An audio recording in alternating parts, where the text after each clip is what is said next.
Selected scenes from Act 2 of Almost Maine by John Cariani. Scene 5. They fell. Brandy and Chad, two county boys, appear. They are hanging out in a potato field in Almost Maine. I believe you. I'm just saying. It was bad, Chad.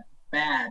I hear you, but... But you're not listening, Chad. No, you're it was not bad. listening. Real bad. I'm trying to tell you that I had a pretty bad time myself. No, there's no way it was worse than mine. It was pretty bad, Randy. Okay, go. She said she didn't like the way I smelled. What? Sal told me she didn't like the way I smelled. Never has. Sally Dunleavy told you that she didn't like the way... Yeah. When? When I picked her up. She got in the truck, we backed out of her driveway, and all of a sudden, she starts breathing hard and asks me to stop. And she got out of the truck, and she said she was sorry, but she couldn't go out with me because she didn't like the way I smelled. Never had. What? I said she thought she was going to be able to overlook it, but that it wasn't going to be possible after all. And she slammed the door on me and left me sitting there right in her driveway. Well, what kind of... I don't mind the way you smell. Thanks. Jeez. Yeah. Told you it was bad. More than bad, Chad. That's sad. Yeah. So I'm guessing I'm the big winner tonight, huh? So I get to pick tomorrow. And I pick bowling. We'll go bowling, supper at the Snowmobile Club, couple of beers at the Moose Patty, and just hang out. I didn't say you're the big winner. What? Did I say you're the big winner? No, but... No.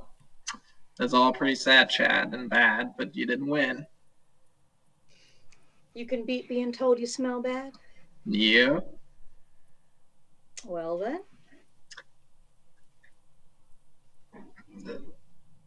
Mine's face broke. What? Her face broke. I only got one chance with a girl I give all enough friends, and her face broke. Told you it was bad. How did her face break? When we were dancing. Dancing? Yep. And why were you dancing? Because that's what she said she wanted to do on our date, so I took her. Took her dancing down the rec center. Okay, then you get a lesson, then you dance all night. They teach together dancing, or you dance together. And we learned that thing where you throw the girl up and over, and Yvonne, well, she's pretty small, and I'm pretty strong, and I threw her up and over, and, well, I threw her over. And she landed on her face, and it broke. Had to take her to the emergency room. That's a drive. 38 miles. Yep. And she cried. Ugh, I hate that. Then she asked to call her old boyfriend to come get her. Oh, no. He did. Asked me to please leave. He's small as she is. What? That's just pretty bad. Yep. And sad. Yep. So, I guess you win. Yep. That right there might make you the big winner of all time. Yep. Fattest date guy ever of all time. Yep. Congratulations. Thank you. So, what do you pick tomorrow? Bowling. Supper at the Snowmobile Club, couple of beers in the Moose Patty, hang out. Good. What? I don't know. Just sometimes, I don't know why I bother going out.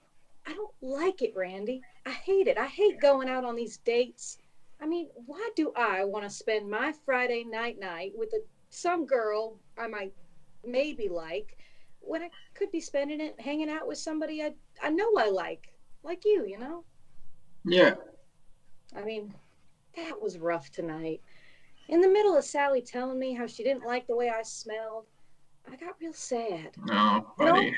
All I could think about was how much in this world makes me feel good or makes much sense to me anymore, and I got real scared. Because there's got to be something that makes you feel good or at least makes sense in this world. Or what's the point, right? Yeah. But then I kind of came out of being sad and I actually felt okay. Because I realized there is one thing in this world that makes me feel really good. And that does make sense. And it's you.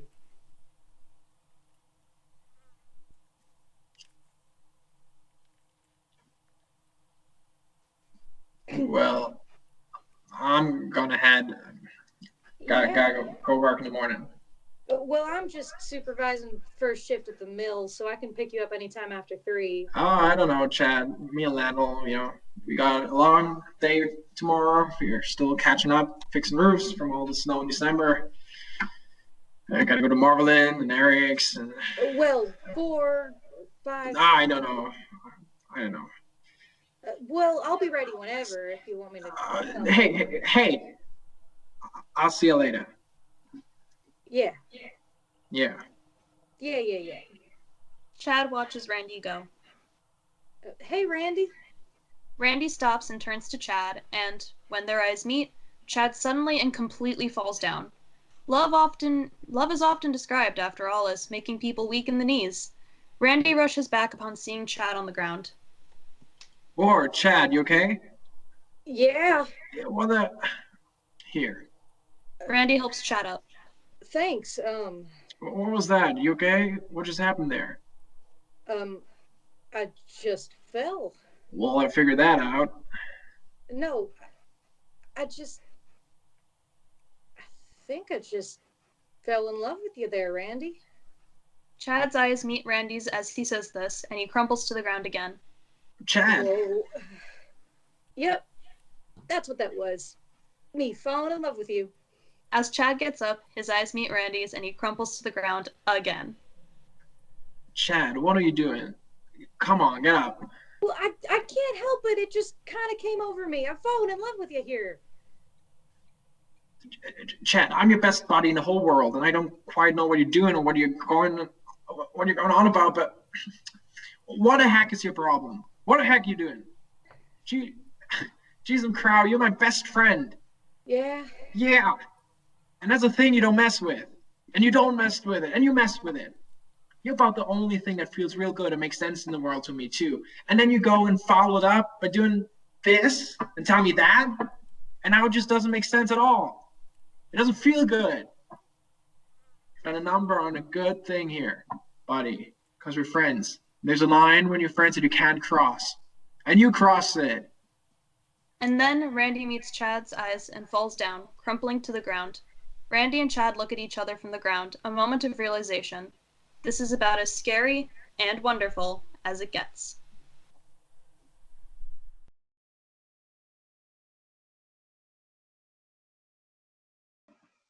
Scene 6, Where It Went. Phil and Marci have just been ice skating on Echo Pond in Almost Maine, and are in the process of taking their skates off and putting their shoes on. Marci has on one shoe and one skate. Still feels like you're mad. I'm not mad. But you were. I wish you'd pay more attention lately. You're mad. I'm not mad. I was having fun. I thought I had fun tonight. Did you? Yeah. Good. Marci resumes undoing her skate, but is puzzled by something. I mean, I was late because Chad called me into the mill. I had to work. I need the hours.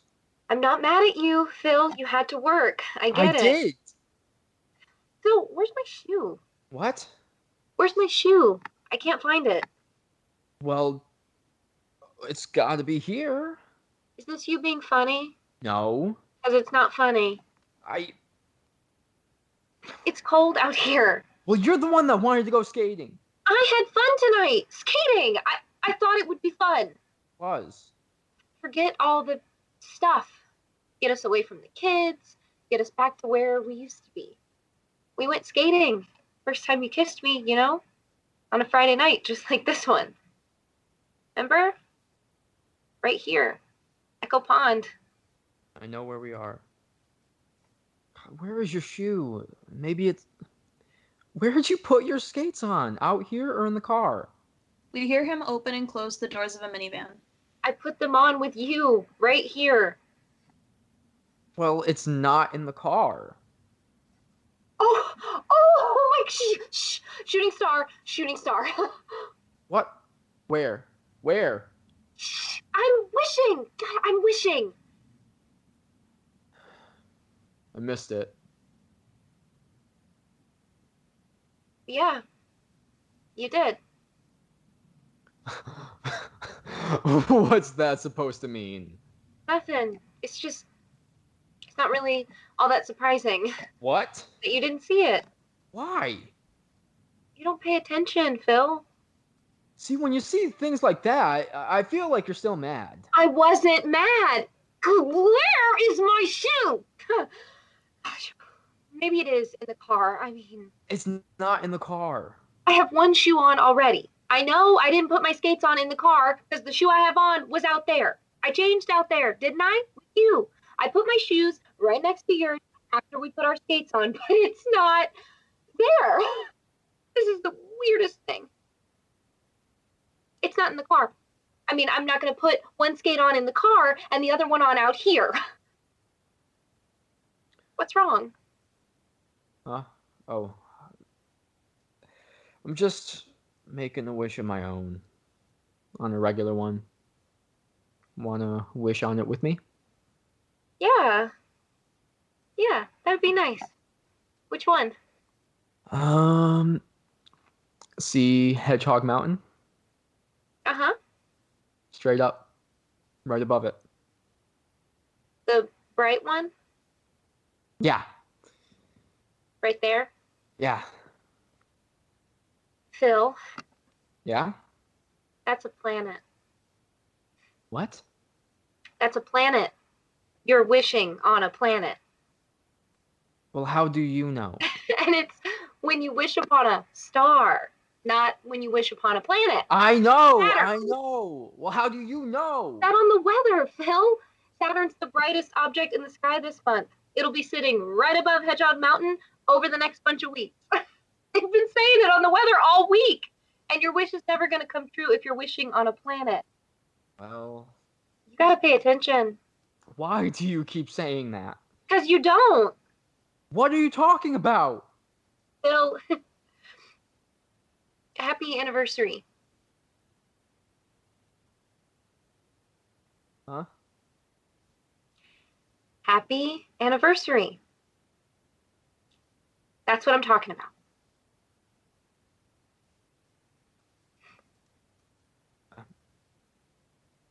I knew you were mad. I am not mad, You're Phil. mad at me, and pretty soon, out of nowhere, it's gonna get ugly. Phil, I'm not mad. I'm sorry. I know I missed some things, but I gotta work. I gotta take a double when Chad needs me at the mill. He's helping us out, you know? I know. Offering me overtime. I know. No, you don't. No. Me working is for me. And the kids, okay? And it's a lot sometimes, and it messes me up. Phil, I'm not mad about you working. You gotta work. I understand that. What I don't understand is why I'm lonely, Phil. I got a husband and a couple of great kids, and I'm lonely. You don't pay attention anymore. You go away. And I don't know where you go, but you go somewhere where you can't pay attention, and you miss your son's first varsity hockey game, and you forget Missy's birthday, and you forget your anniversary. I mean, I brought you here hoping you'd remember about us, but you didn't. And that makes me so mad. I don't know what to do anymore. You lie. What? You lie so bad. What? Mad at me. But you don't tell me even when I asked you over and Because you over wouldn't again. pay attention if I did tell you. Because you don't know how to tell me what you like about me. So I never know where I am, where I stand, okay? Maybe that's why I go away. So I can know where I am for a second. And you know what? It's lonely there too, where I go. And you sent me there. You went away a long time ago before I did. And all you do is lie. I don't lie. Yes, you do. You say you're not mad, but you're mad. You say you have fun, but you didn't. You didn't have fun tonight, did you? No, But you kept saying you did. I didn't. I didn't have fun, Phil. I don't have fun with you anymore. Did you? No. Rotten. Well, then, what are we doing? What are we waiting for? And then a shoe that looks exactly like Marci's other shoe drops from the sky, right between Marci and Phil. They stare at the shoe. Phil checks the sky as he tentatively retrieves the shoe and gives it to Marci. She puts on the shoe. They survey the sky one more time. Marci gets up. She then takes the car keys out of her pocket. She looks at Phil. He's not looking at her. He's not moving. So she exits, and we hear her start the car, and then drive away. Phil is alone. A shooting star cuts across the night sky on the field of stars. Phil sees it.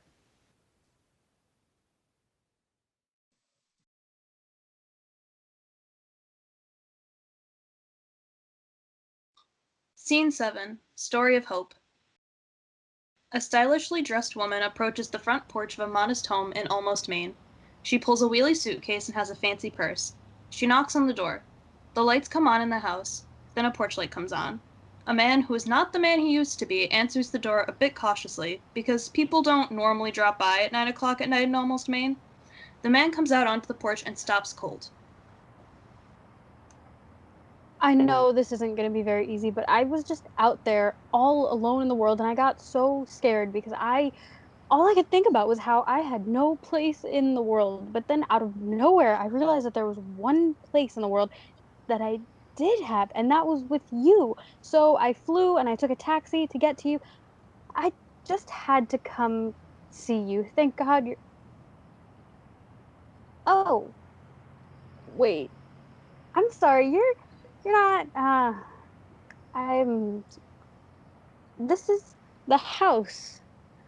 I'm sorry. Does Daniel Harding live here? I'm looking for Daniel Harding. You're looking for Looking for Daniel Harding. Yeah, he lives here. I thought, but oh, he doesn't, does he? Oh, I'm so sorry. I'm so embarrassed. Who is this woman and what is she doing here? I honestly just thought he'd be here. I always thought he'd be here. Always. Do you know him? Big guy, big tall guy, played basketball, all Eastern Maine center, strong. Do you know him? Played hockey too. Well, Don't even answer that. I know that's a horrible question to ask a person who lives in a small town, as if everybody in a small town knows everybody else. I can't believe I asked that. I don't live here anymore, but when I did, I hated when people assumed that I knew everybody in town just because it was small. I mean, you know who you know, and you know who you don't know who you don't know, just like anywhere else. I'm sorry to have bothered you. I was just so sure. When his parents passed away, he kept the house, I'd heard. He lived here. He was one of the few who stayed. I didn't stay. I went away. most people do. Yeah. And I guess he did too. I never thought he would. I guess I lost track. You gotta hold on to people, or you lose them. You wish there was something you could keep him in for when you need him. Oh, there he is. Perfect. Okay. I can't believe I took a taxi here from Bangor to see him. That's 163 miles. Yeah. This place is a little farther away from things than I remember. Why did you do that? Because I could only fly as close as Bangor, and I needed to get to him as fast as I could. Why? Because I wanted to answer a question that he asked me. Oh. The last time I saw him, he asked me a very important question, and I didn't answer it. And that's just not a very nice thing to do to a person. Well, that's being a little hard on yourself, don't you think? He asked me to marry him. Oh. And you... Didn't answer him. No. Yeah. And that's why I'm here. To answer him.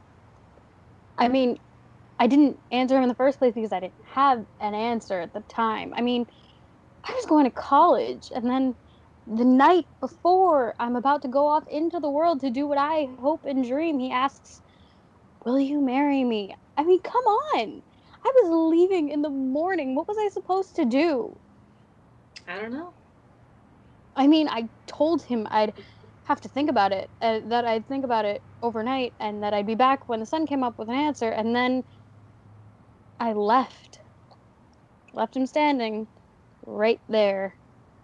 And then I didn't make it back with an answer before the sun came up, or at all. That sounds like an answer to me. No, that wasn't my answer. I just went off into the world, and that's not an answer. And I think he thought I'd say yes. Well, a guy's probably not going to ask a girl that question unless he thinks she's going to say yes. I know, and I'm afraid he probably waited up all night hoping for me to come by. And I just want to tell him that I know now that you can't just do a thing like not answer a question like the one he asked me. You can't do that to a person, especially to someone you love. You loved him? Well, I don't know if. I mean, we were kids. But I did. I do. I feel like I dashed his hopes and dreams.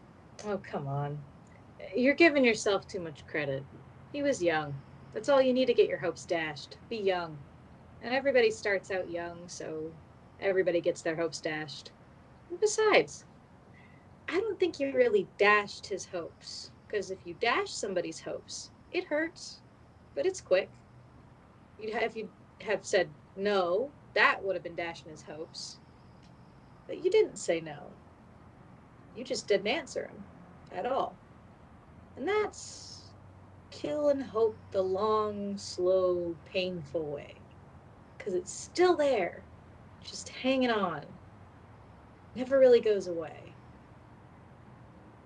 Yeah. Okay, well, thank you. For what? I don't know. She starts to leave. Goodbye, Hope. Goodbye. I'm so sorry to have bothered you. I was all alone out there in the world with no place in it, and I realized, wait, you called me Hope. How do you know my name? Danny? Hello, Hope. Danny, I didn't recognize you. I know. You're so... I know. I lost a lot of hope. That'll do a number on you. Danny, I'm so sorry. I never came back. It's okay. Because you know something? You're early. What? You're early. You said you'd come back with an answer to my question before the sun came up, and gee, some crow. The sun's not even close to being up yet. It only went down a few hours ago. Look how early you are. That's good on you. So, a taxi all the way from Bangor? Yep. So tell me,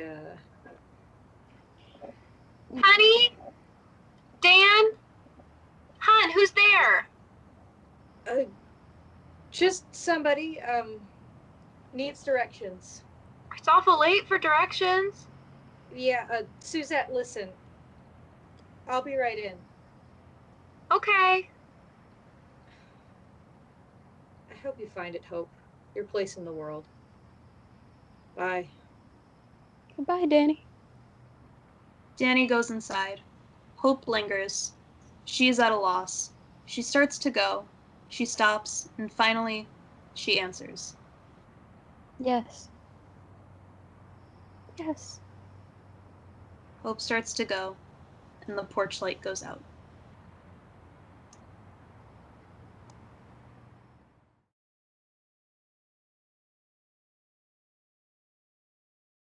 Scene 8. Seeing the Thing.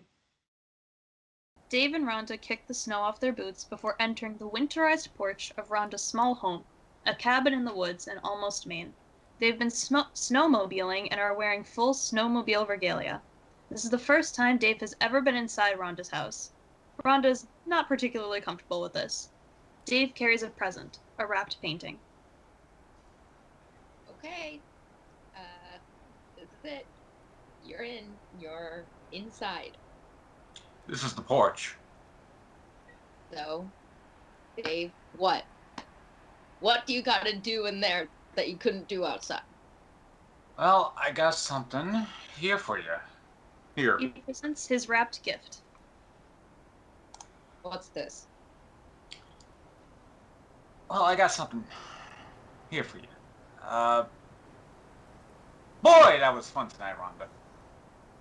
Yeah, was. I mean, 20 miles out here.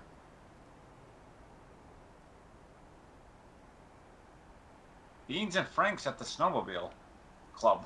Yeah. 20 miles back. Couple beers at the Moose Patty. Awesome. Yeah, and boy, you flew on the new sled, man. It's a Polaris, man. I know, and you whipped my butt. Yeah, that's what you get for riding an Arctic cat. You get your butt whooped. And I whooped it. I know. Whooped your butt, Arctic cat, man. I know. You're I'm not not saying you ever didn't. beaten the Snowmobile Association Snowmobiler of the Year, you know. I know. They look at the wrapped gift again. So, this present I have for you.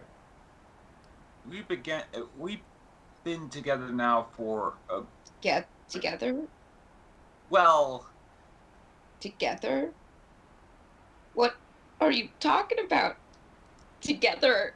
well, we've been friends for quite a few years now. Yeah? So? Well, Well, what? and here, What are you doing here, bud? open it. Together. I don't know about this. Just open it. Rhonda opens the present so the audience can't see it. It's a painting on canvas. Rhonda stares at the painting for a long time. What is it? What do you mean? What is it? Can't you It's a see picture. what? Yeah. Where'd you get this? Looks like someone really painted this. Well, someone really did paint it, like someone like me. Did you paint this? Yeah. For me? Yeah. Oh. Well, Why? Well, I mean, thank you. Thank you. Thanks. No, thanks. Thanks. there you go. That's what people say. There you go. You're welcome. So, Dave, I didn't know you painted. Yeah, I'm talking adult. I'm taking adult ed art at night. Merle has them over at the high school's teaching it. It's real good. This is this is my version of one of those things you stay until you see things. Ever seen one of those?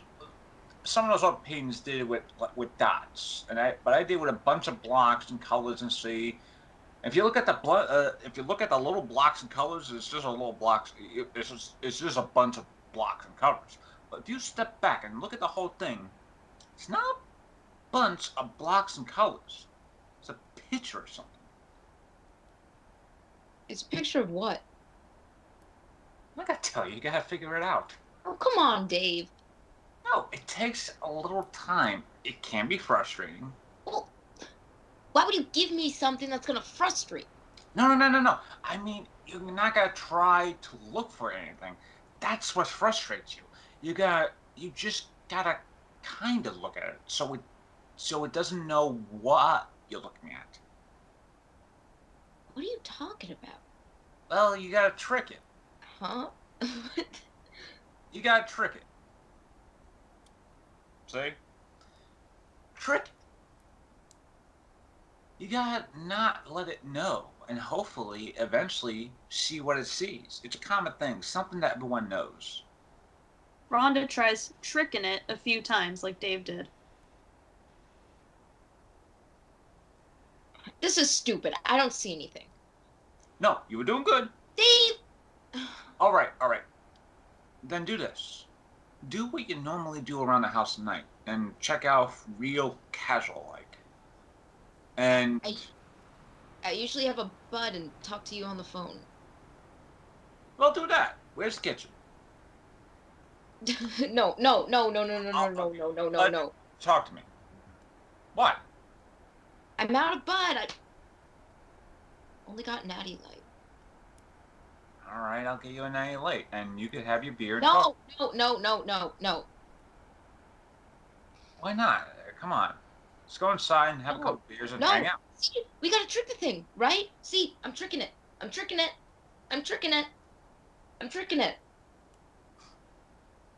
It's what people do who've known each other do. They have beers and hang out. Hey, come on. Hey, quit it. How many years I've known you? I've come out all the way here every Friday night, and I've never been inside your house for beers. It's not national. I don't care what it is. I gotta trick this thing. Hey, Dave, I gotta look at this thing. Rhonda sits and stares straight at the painting. Well, you're doing it wrong. That's not how you do it. You gotta trick it. Hey, okay. I got some. Yeah? Yeah, roadkill. It's a dead raccoon in the middle of the road. What? No, that's not where it is. Okay. Deer. Dead, bloody deer in the middle of the road. No, Okay, Rhonda. it's moose. What? Rhonda. No. This is something I wanted to. Well, that's not I what wanted I'm to seeing. see. This is I don't something know what where it is. that Don't goes get up. mad. Jeez, I'm crow. You don't see where it is? No. Can I give you a hint? Yeah. Dave suddenly swoops in and kisses Rhonda right on the lips. That's the hint. Rhonda immediately gets up and pushes Dave off her. What are you doing? What was that? Why did you do that? I was giving you a hint. You can't just do that to someone, and don't ever do that again. Okay. Ever. Okay? I'm sorry. Get out of here. Rhonda storms off into the house. Jesus crow. He gathers his things and starts to go. Stops, thinks, and then... Hey, Rhonda. What? I like you, a lot. And I think we ought to be together. We'll go out or something. And I think a lot of people think so too. What? I said a lot of people think we ought to be together or go out or something. Who thinks that? Just a lot of people. How do you know they think that? Because they said so.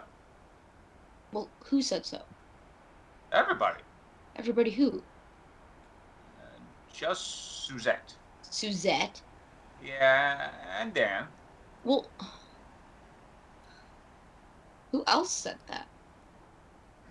Marci. Marci? Yeah, and Phil, and Randy, and Chad. Randy and Chad? Lendell, Gail. Marvelin? Yeah, Marvelin and Eric. And Jimmy. And Sherdine. And East. Just to name a few. Well, why would they say, I love those guys, I'm so good to those guys? Why would they say that? That's talking about me behind my back. That's mean. No. I don't think they're being mean, Rhonda. They were just telling me to go for it with you because they like you and me, us. They're rooting for us, Rhonda. Well, they never told me that. They never that they're rooting for us. Well, that's because I told them. That's because I told them not to tell you they were. Because I wanted them to find out from me that I like you, not from them. Just, I'm sorry if I made you. I'm sorry if I made you mad when I kissed you. You can't do that, you know. Yeah, I know. I'm sorry. I just thought you liked me the way I like you. I do. You do? Yeah. Well, all right then. So, so, you want to be together? Yeah, I guess. Well, all right then. So then can I would like to kiss you if that's okay. It's not. Oh, okay. Because I don't know how. I've never done it before. What do you mean? I won arm wrestling at every winter carnival from 5th grade on, and I work in plywood at Bushy's lumber mill, and that's not what most men want. Well, you got it all wrong, Rhonda. Because I gotta tell you, there's a lot of guys who think you're really pretty. No. No, I mean, I do. You know what? Let's try kissing each other. Why don't you try and give me a kiss and see what happens if you? And I'm not gonna make fun of you or nothing bad like that. If you're worried about that, I mean, I promise. No. Let's do this. She goes back to the painting so she can figure out what Dave has painted for her. Is it raspberries? Nope. Dave has taken Rhonda's hand. Rhonda doesn't acknowledge this, but doesn't resist. Cherries? Nope. Dave has pulled Rhonda close. Big open-faced strawberry rhubarb pie. Nope. Dave slowly moves in for a kiss, and Rhonda suddenly finishes what Dave has started and kisses Dave hard. The kiss turns into Rhonda hugging Dave tightly, eyes closed. When she opens her eyes, the painting is directly in her eyeline, and she finally sees what Dave has painted for her. Oh. Dave, I see it. It's nice. That's really nice. You're good at this. Yeah? Yeah. Dave suddenly kisses Rhonda. And you're very good with this. I thought it'd be hard. Rhonda suddenly kisses Dave. And it's not. She kisses Dave again. And I feel like I want to do it for a long time, but I also feel like I want to do something else next, but I don't know what that is. I do. Why don't we go inside and I'll show you? Well, wait, we're working tomorrow, first shift. Says who? You mean call in? Like we're sick? We're calling in. We're calling in. We're calling Chad. We're not working first shift or any shift tomorrow. Dave and Rhonda head inside. As Rhonda does so, she quickly and casually grabs the painting so we can finally all see what it is. It's a heart, and brings it inside. The northern lights appear.